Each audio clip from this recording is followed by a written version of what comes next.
గారి జయంతి రాష్ట్ర పండుగగా ఈరోజు జరుపుకుంటా ఉన్నాం.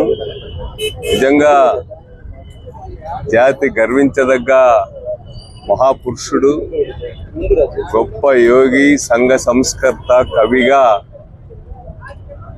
చాలా గొప్ప విషయాలు ఆయన గురించి ఉన్నాయి.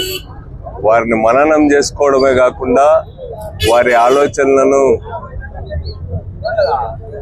ఆదర్శంగా తీసుకోవడం అనేటువంటిది నేటి సమాజానికి అత్యంత అవసరం.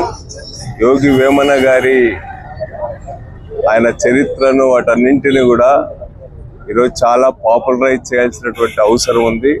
సమాజానికి అత్యంత ప్రాధాన్యమైనటువంటిది అని చెప్పి నేను భావిస్తా ఉన్నా. యోగి వేమన గారి జయంతిని జరపడమే కాకుండా యోగి వేమన గారి ఆలోచనలను, ఆశయాల్ని వాటన్నింటినీ ముందు తీసుకోవాల్సినట్టు బాధ్యత మనందరిపైన ఉందని చెప్పి ఆశిస్తాను. పెద్దలు, పూజ్యులు, మన రెడ్డి సంఘముకే ఒక ఆదర్శ పురుషుడు, సమాజానికి ఒక దేవుడు లాంటి ఆదర్శాలు చూపినోడు. అలాంటి వేమన్న రెడ్డి గారిని ఈరోజు మనమందరూ కూడా పుట్టినరోజు జరుపుకోవడం చాలా సంతోషం. ముఖ్యంగా ఆయన పద్యాలు ఇంట్లో పుస్తకం పెట్టుకొని వేమన శతకము, సుమతి శతకము, పెద్ద బాల శిక్ష చదివితే ఎంతో చదువు రాకుండా వాళ్ళు కూడా జ్ఞానం వస్తుంది, పెద్దోళ్ళు కూడా ఆలోచన విధానాలు వస్తాయి. కాబట్టి ఆ పద్యాలు ప్రతి పిల్లోడు, ప్రతి స్కూల్లోన ప్రభుత్వానికి ఈ పద్యాలు తెలియజేయాల పిల్లోళ్ళకి అనే ఆలోచన మందు కూడా కలెక్ట్ చేసుకొని మాట్లాడుకొని ఒక సంఘటనగా ఈ ప్రభుత్వాలకి తెలియజేస్తారని ఆశిస్తూ ప్రభుత్వం కూడా ఆలోచన చేయాలనే విన్నంగా మనం ఉన్నాము. మనం అందరూ కూడా కలిసి ఈ వేమన శతము, సుమతి శతము, పెద్ద బాల శిక్ష ఒక సబ్జెక్టుగా ఇంతకుముందు మన పిల్లప్పుడు ఏ విధంగా అయితే పెద్ద స్కూల్లో చెప్పినారో ఆ విధంగా చెప్పాలని, ప్రభుత్వం దృష్టికి తీసుకోపోవాలని మనం అందరూ కూడా కలిసి కృషి చేస్తే ఒక ఈ రోజు కాకుంటే ఇంకా మన పిల్లల తరాల కన్నా ఈ పద్యాల యొక్క భవిష్యత్తు పిల్లలకు తెలుస్తుందని ఆశిస్తూ మీ అందరి సహకారంతో, మీ అందరి యొక్క ఆదేశాలతో, మీ అందరి యొక్క అడుగుజాడలో నేను నడుస్తూ ప్రభుత్వానికి తెలియజేస్తామనే ఆలోచన నాకుంది. మీరందరూ కూడా మంచిదంటే ఏదో ఒక రోజు మనం కాకుండా మన పిల్లల కన్నా ఈ సబ్జెక్టు తెలుస్తారనే ఆలోచన ఉంటుందని కోరుకుంటూ సెలవు తీసుకుంటున్నాను.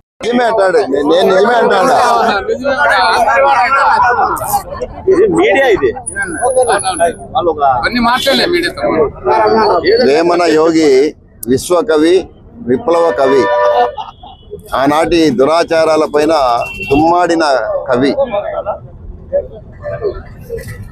మాది నల్లజెరువు. మేము ఇతను తిరణాలు జరుపుకుంటాం. అందుకోసమే ప్రతి ఏటా నేను తిరణాలు ఖచ్చితంగా పోతాం, సాంప్రదాయబద్ధంగా జరుపుకుంటాం. తర్వాత స్వతంత్రం వచ్చిన 78 సంవత్సరాల తర్వాత మొట్టమొదట ఆ రోజు బ్రౌన్ ఏ విధంగా గుర్తించినాడో జగన్మోహన్ రెడ్డి గుర్తించి ఆయన జయంతిని అధికారికంగా ప్రకటించినాడు. ఆయన కృతజ్ఞతలు తెలియజేయాలి మనం అందరం కూడా జగన్మోహన్ రెడ్డికి. కాబట్టి దాన్ని సాంప్రదాయంగా ఈ రోజు కూడా రాష్ట్ర వ్యాప్తంగా ఈ పండుగ జరుపుకుంటున్నారు. అందుకోసం వేమన్న అనేవారు ఒక వ్యక్తికి సంబంధించినటువంటి వ్యక్తి కాదు, ఒక కులానికి సంబంధించినటువంటి వాడు కాదు, విశ్వకవి, ప్రపంచానికే కవి అతను, అందరివాడు. కాబట్టి అతని యొక్క జయంతి సందర్భంగా నేను ప్రగాఢంగా అతనికి నివాళులర్పిస్తూ ఆయన అడుగుజాడల్లో ప్రజలందరూ నడచాలని కోరుకుంటూ సెలవు.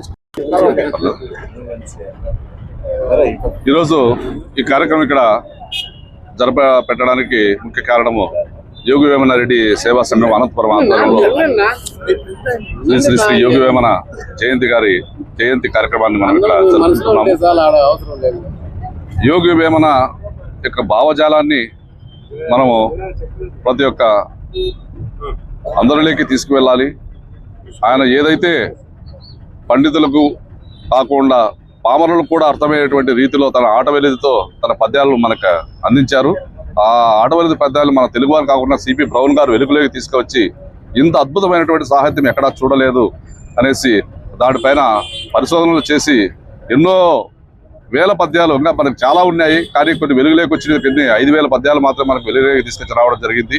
ఆ పద్యాలన్నింటినీ కూడా మన తెలుగు వారికే కాకుండా యునెస్కో వారు కూడా అత్యద్భుతమైనటువంటి సాహిత్యం ఇది అని చెప్పేసి ప్రపంచంలో ఉండేటువంటి అన్ని భాషల్లోకి తర్జుమా అయిందంటే ఇది ఏకైక వ్యక్తి మన యొక్క యోగి వేమన గారు. అలాంటి యోగి వేమన విగ్రహాన్ని మనం ఇక్కడ స్థాపించుకోవడం, కాంస్య విగ్రహాన్ని 2018 సంవత్సరంలో, తర్వాత ఆ రోడ్డు వైండింగ్ లో అది పోవడం వల్ల కావడం వల్ల మరి ఇక్కడ పునఃప్రతిష్ఠ 2020లో గావించడము. సో ప్రతి సంవత్సరం కూడా యథావిధిగానే యోగి వేమన యొక్క జయంతిని ఇక్కడ జరుపుతూ వస్తున్నాము. ఇది ఒకటే కాకుండా పేద విద్యార్థులు, రెడ్డి విద్యార్థులకు కానీ, అదేవిధంగా పాఠశాలలో విద్యార్థులలో ఈ యొక్క వేమన పద్యాల పాటలు పోటీలు నిర్వహించడం ఇవన్నీ కూడా జరుగుతూ ఉన్నాయి. సో విచ్చేసినటువంటి అందరికీ కూడా మరొకసారి కృతజ్ఞతలు తెలియజేస్తున్నాం. ఈ రోజు యోగి వేమన జయంతి అందాజుగా ఒక 600 సంవత్సరాల పైన అయిపోయింది. ఆయన సమాజంలో కొన్ని వేల పద్యాలు రాసి సమాజాన్ని మేల్కొల్పిన మహా వ్యక్తి. అతనికి కుల మతాల మీద వ్యామోహం లేదు, కానీ సమాజాన్ని ఎలా మేల్కోవాలనే ఉద్దేశంతో ఆనాడే తల్లిదండ్రుల మీద దయ లేనప్పుడు ఎలా అని చెప్పేసి, అదే విధంగా ఈ సమాజంలో చెడు వాళ్ళు వస్తే ఎలా ఉంటుందనే ఉద్దేశంతో ఎన్నో పద్యాలు రాసినాడు మహానుభావుడు. తల్లిదండ్రులు ఏంది దయలేని పుత్రుండు, పుట్టనేమి వాడు గిట్టనేమి, పుట్టలో తెదులు పుట్టదా గిట్టదా విశ్వధార వినురవేమ. అలాగే సమాజాన్ని కూడా కడిగి పారేసిన మహాకవి ఆయన. అల్పబుద్ధి గలవానికి అధికారం ఇచ్చిన దొడ్డవారిని ఎల్లా తొలగొట్టు, చొప్పు తినడు కుక్క చెరుకు తీ పెరుగున విశ్వదాభిరామ వినురవేమ. ఆ విధంగా ఆయన సమాజాన్ని కడిగిన మహాకవి, ప్రపంచ కవి. మరి ఆయన ఒక చిన్న బుక్ చదివినారంటే ప్రపంచ గానం అంతా కూడా వస్తుంది. కాబట్టి ప్రతి ఒక్కరూ ఆయన బుక్ చదివి ఆ జ్ఞానాన్ని సంపాదించుకుంటే మనం ఎక్కడ తిరగాల్సిన అవసరం ఉండదు. ఆయన అన్ని కులాల్ని కూడా గౌరవించిన మహా వ్యక్తి వేమన గారు. మరి వారి జయంతి ప్రతి సంవత్సరం ఇలాగే జరుపుకొని పేదవారికి కానీ ఎవరికైనా కానీ మనమంతా కలిసి సహాయం చేయాలని చెప్పేసి కోరుకుంటున్నాను.